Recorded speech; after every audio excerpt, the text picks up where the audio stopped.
soy ingeniero electricista de la Universidad Industrial de Santander. ¿Listo? Y bueno, el día de hoy veremos lo que es el modelado y simulación en el software Neplan, ¿sí? Aprovechando pues las licencias que adquirió la universidad.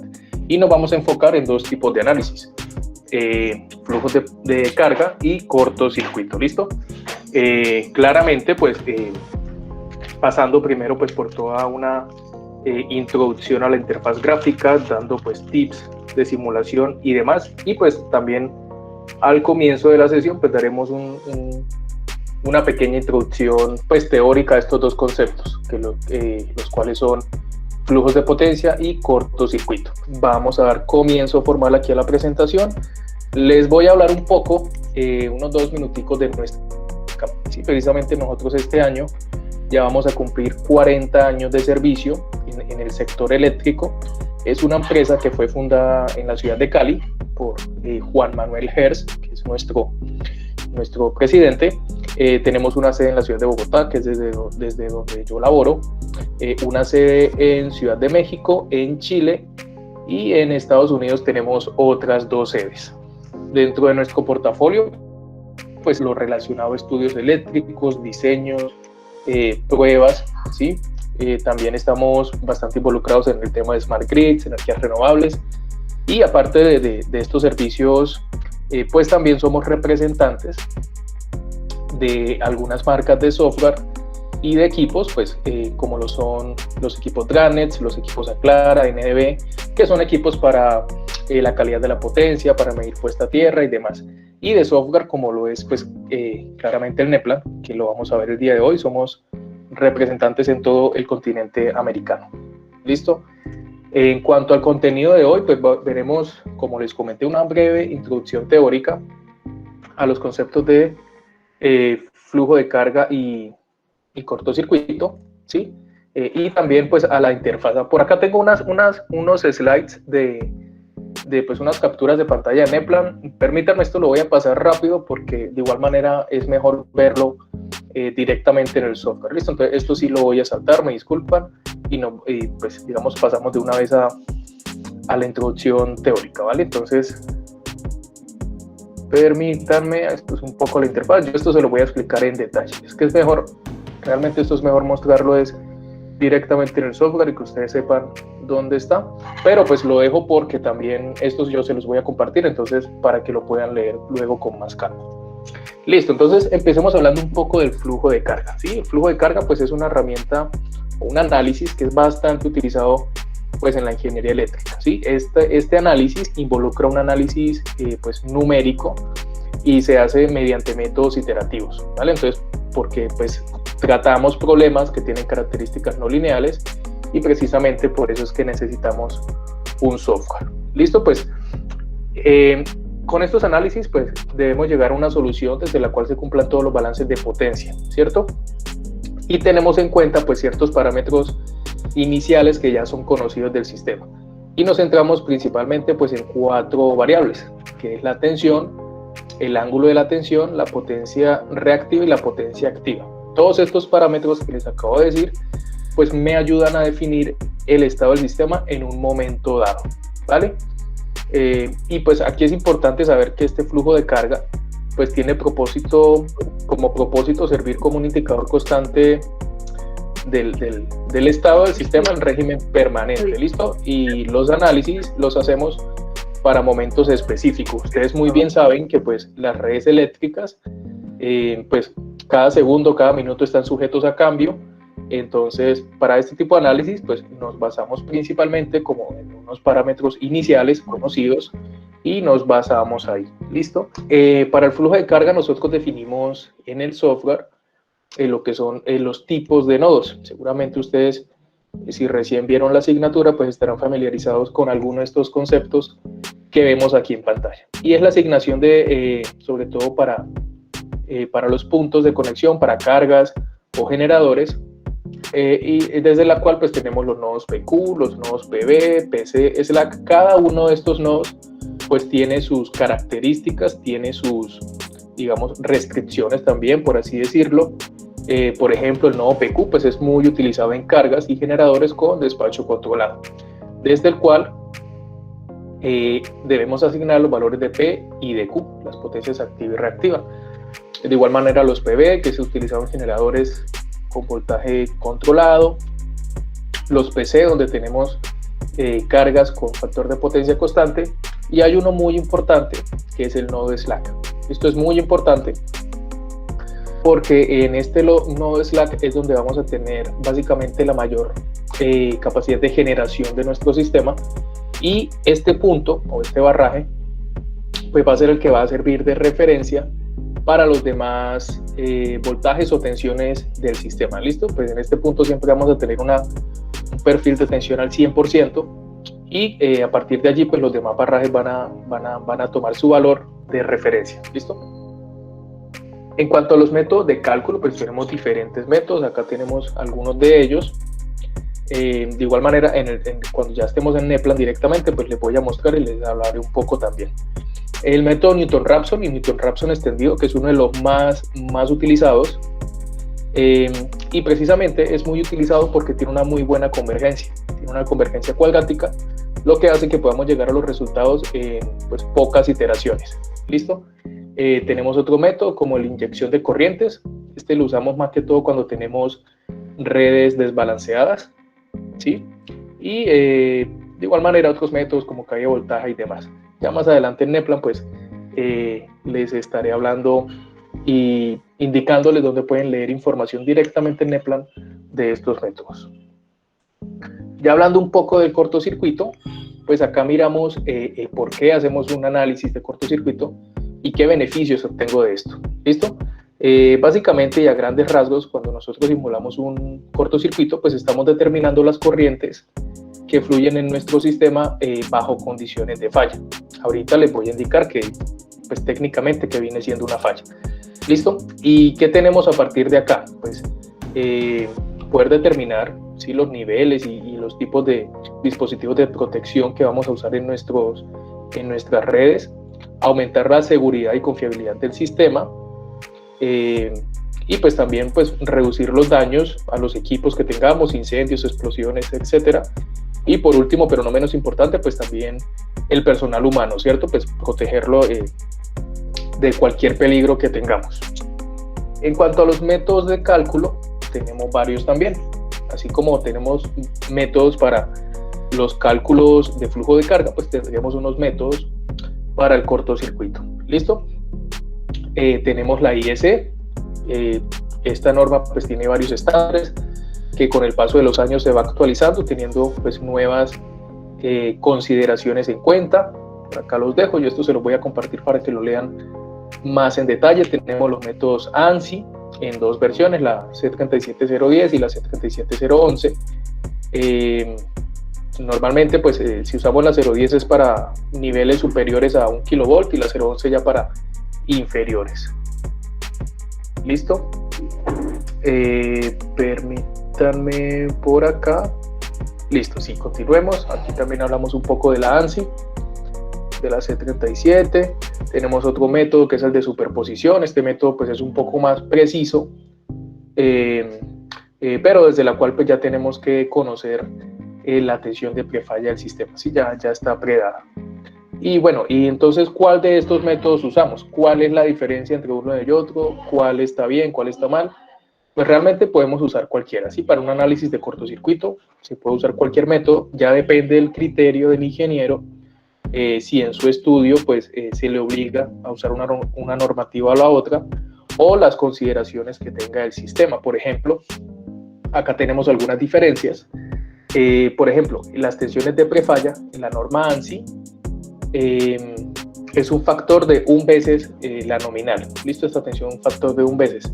Ya usando la norma IEC, este factor pues puede variar entre 1.05 y 1.1. ¿Listo? Entonces, ahí ya empezamos a ver un poquito las diferencias. Y como detrás de estos métodos pues hay modelos matemáticos, y al variar, digamos, este tipo de factores, pues vamos a ver un poco de diferencias en los resultados. ¿Listo? De igual manera, la IEC pues elimina las capacitancias que se tengan en el sistema. La norma ANSI la simula, ¿sí? Entonces ahí ya vamos teniendo otras diferencias. De igual manera, las unidades de transformación, ANSI simula de forma separada esta unidad de generador transformador, y la IS pues utiliza un modelo especial para esto. ¿Listo? Entonces, cada una de las normas tiene sus consideraciones. Los resultados serán cercanos, por supuesto que sí, pero entonces, como les indiqué, ya depende de su criterio, el estándar, digamos, que sea establecido en cada uno de los casos. Vamos a hablar un poco de lo que es una falla. ¿Listo? Y bueno, cuando estoy con los estudiantes me gusta mucho hacer una analogía. Entonces, ¿qué es una falla? Pues este circuito lo va a explicar muy bien. Pero antes de decir la analogía, pues repasemos un poco esto, ¿listo? Seguramente ustedes muy bien lo saben. Entonces, esta red pues puede ser algo así como un operador de red, ¿listo? Tenemos acá un equivalente de red, es lo que llamamos un equivalente de red o un equivalente de Thevenin aquí en este punto, que es lo que nos genera toda la potencia aguas abajo, una unidad de transformación y pues finalmente una acometida final. Cada uno de estos elementos pues trae consigo un valor de impedancia, ¿sí? Nosotros sabemos que la impedancia pues es una oposición al flujo de corriente y consta de una componente resistiva y una componente inductiva, ¿listo? Que es una pues oposición parcial a la corriente. Estas impedancias pues finalmente, aquí lo tenemos en serie, ustedes saben que esto se suma y quedamos con algo de este estilo, ¿sí? Con un equivalente. Entonces, ¿qué ocurre cuando hay una falla? Sí, una falla no es más que un contacto indirecto, sí, es un contacto que no debería haber, y este contacto puede ser entre las fases o a tierra, ¿listo? Entonces, aquí va la analogía que a mí me gusta pues presentar, y seguramente ustedes, alguno de sus profesores, en algún momento se las dijo. Entonces, si nosotros simulamos las redes eléctricas como si fuera un fluido de agua, es decir, que el conductor eléctrico sea una tubería y que la corriente que fluye por el conductor pues es un fluido de agua. Listo, entonces si nosotros en una tubería de agua presentamos una fuga, pues va a ser inevitable que el agua circule por esa fuga, ¿cierto? Va a ser inevitable que evitemos eso, pues que el agua circule por ahí. Entonces, digamos que cuando ocurre una falla eléctrica, pues es algo muy similar. Vamos a tener una fuga donde pues vamos a tener unos valores de corriente bastante altos que van a circular por allí. Entonces esto se puede simular con un switcheo, que es lo que vemos acá. Y es un switcheo donde la corriente va a tener un camino de muy baja impedancia. Entonces, cuando tenemos baja impedancia, pues tenemos altas corrientes, ¿cierto? Y esto pues finalmente, si lo llevamos a fórmulas y demás, aquí no entro en detalle, pero ustedes saben que finalmente tenemos un modelo de este estilo.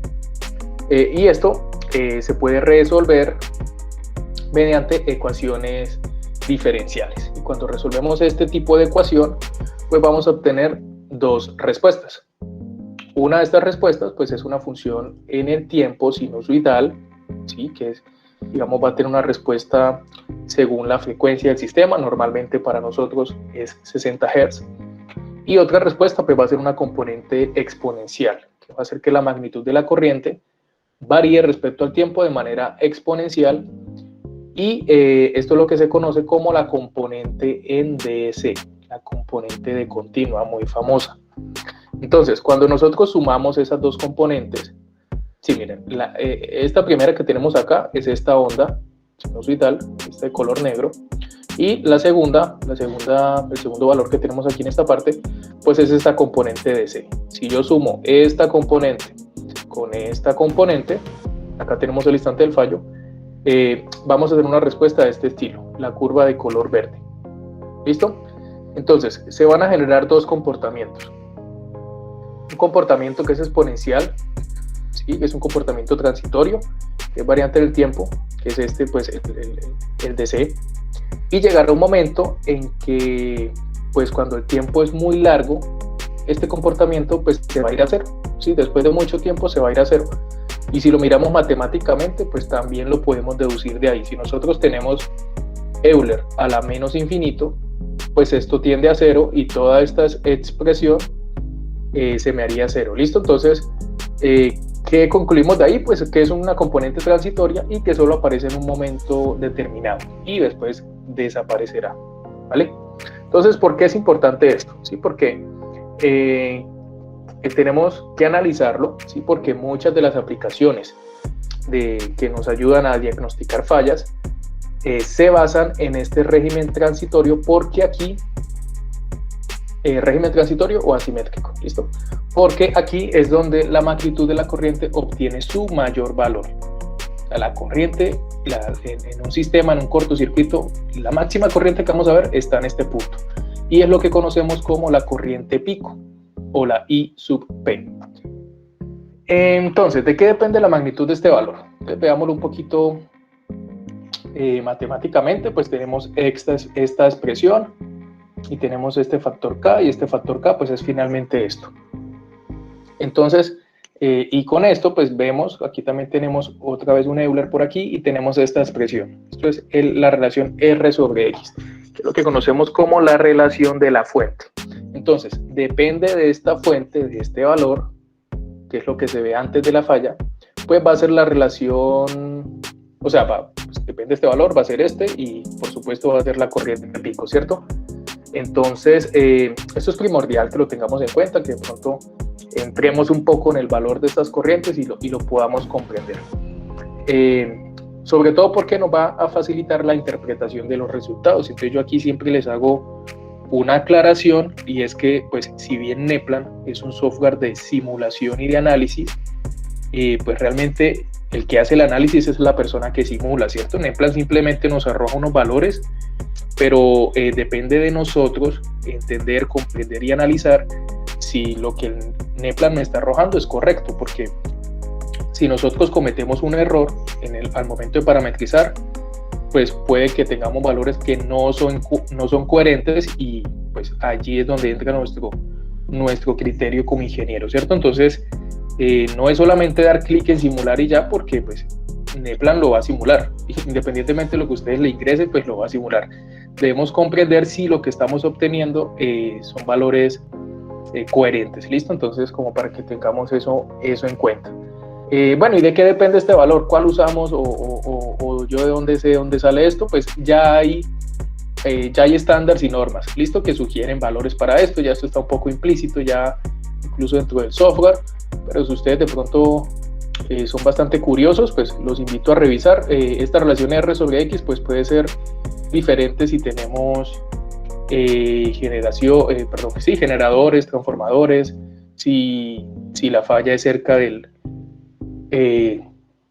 la central de generación o lejos de la central de generación, pues va a variar un poco, ¿listo? Entonces ahí les dejo como ese dato. Listo, entonces por acá pues vamos viendo lo que son las corrientes de corto, ¿sí? Un poco complementando lo anterior.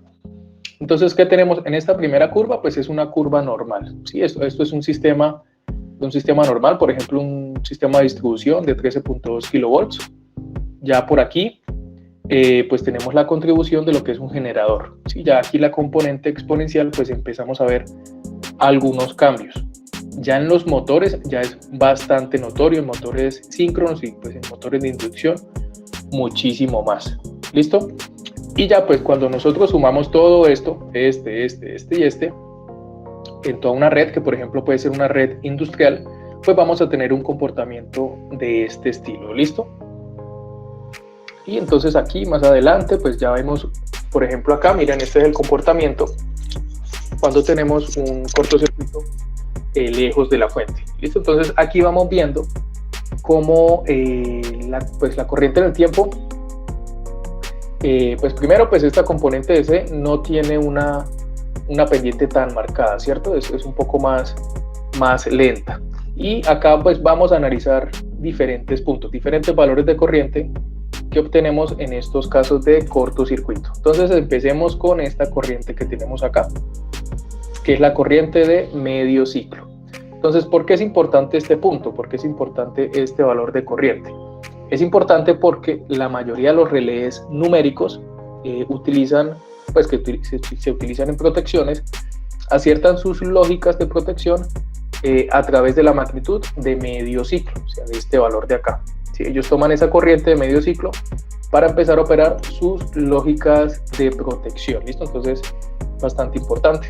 La corriente pico, que fue la que les hablé al comienzo, pues que es la máxima corriente que podemos llegar a tener en nuestro sistema, Esta corriente se usa mucho para el dimensionamiento de los aisladores, ¿sí? De los aislamientos de los interruptores y seccionadores que pues van a ver esta corriente a través de ellos. Entonces tiene que estar en la capacidad de soportar esa corriente. Tenemos la corriente I sub B, ¿sí? Que es la corriente que va a ver el interruptor cuando recibe la orden de hacer la apertura. ¿Sí? Después de este tiempo, pues ya se recibe la orden de hacer la apertura de sus contactos y de extinguir el arco. ¿Sí? Entonces, de igual manera, pues esos contactos tienen que estar en la capacidad de resistir esta corriente I sub B. Entonces, esto es para dimensionar interruptores. ¿Listo? Aquí un poco las corrientes que les he venido hablando, cómo van cambiando pues su nombre. Esto también ustedes lo podrán leer luego con más calmita. ¿Listo? Aquí este gráfico que es bastante interesante y es como lo que sucede desde que comienza un cortocircuito. Por acá comienza el cortocircuito, ya el relé empieza como a pensar, a operar, ya por acá empieza pues digamos la apertura, el tiempo de actuación, la apertura de sus contactos, ya luego tenemos lo que es la extinción del arco y ya pues ya en este punto ya hemos extinguido el arco, hemos despejado la falla, por así decirlo, y de aquí en adelante pues es lo que conocemos como el proceso de recierre, ¿sí? El proceso de reclosure. Aquí básicamente lo que se hace pues es verificar si la falla fue despejada y si todo está correcto, pues que el sistema eléctrico vuelva a su normalidad. ¿Listo?